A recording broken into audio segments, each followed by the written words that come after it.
Le barreau du Congo central, en partenariat avec ACF Belgique, Avocats sans frontières, organise un atelier de réflexion sur la détention préventive pendant 3 jours, du 4 au 6 mars 2024 à Matadi.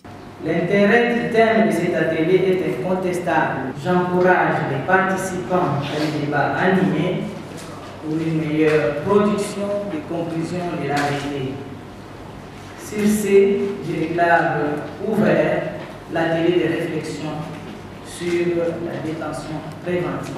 Ces travaux s'effectuent sous la conduite de Madame le bâtonnier du barreau du Congo central, Maître Chérine Louzaïssou, qui a défini l'objectif poursuivi. À ce jour, il se constate que les milieux carcéraux de la province du Congo central regorgent d'un nombre important de détenus préventifs. Face à cette situation, plusieurs questions font surface, notamment les détentions et les placements des enfants en conflit avec la femme. Pourquoi l'opérationnalité de la main levée traite-t-elle en pareille situation? À qui incombe cette responsabilité? Au magistrat qui suit le dossier ou à sa hiérarchie?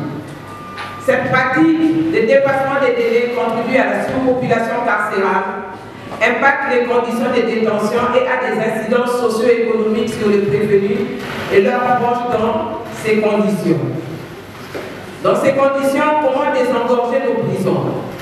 Quelles solutions appliquer à ces différents casus? Pour ce premier jour, 2 panels ont été exploités tour à tour. Les intervenants ont décelé les irrégularités constatées dans les différents cas de détention sous toutes ses formes. Certains ont présenté même les statistiques de toutes ces prisons surpeuplées en province et dans la capitale qui nécessitent le désengorgement. Ajoutez à cela les réalités déplorables vécues par les détenus dans les prisons en République démocratique du Congo. Selon eux, les responsabilités sont partagées entre l'État congolais, les magistrats et les avocats.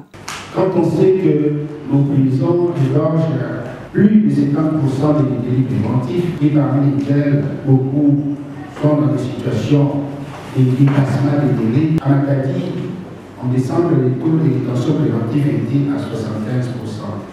Ça, c'est la prison. Ce sont des chiffres, vraiment des chiffres de l'administration, d'ailleurs, c'est affiché. Donc, c'est 75% des détenus préventifs à Matadi. Ça, ce sont les chiffres de décembre 2023.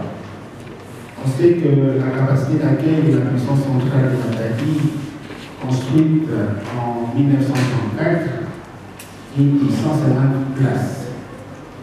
Mais en décembre, on était déjà à plus de 600, ce qui signifie qu'on était à déjà 400% des taux d'occupation de cette prison. Du choc des idées jaillit la lumière, dit-on. Après ces interventions, un échange houleux a eu lieu entre panélistes et les participants à ces assises, constitués des magistrats, les avocats, les défenseurs judiciaires, les autorités administratives, évoluant dans le secteur de justice, pour ne citer que cela.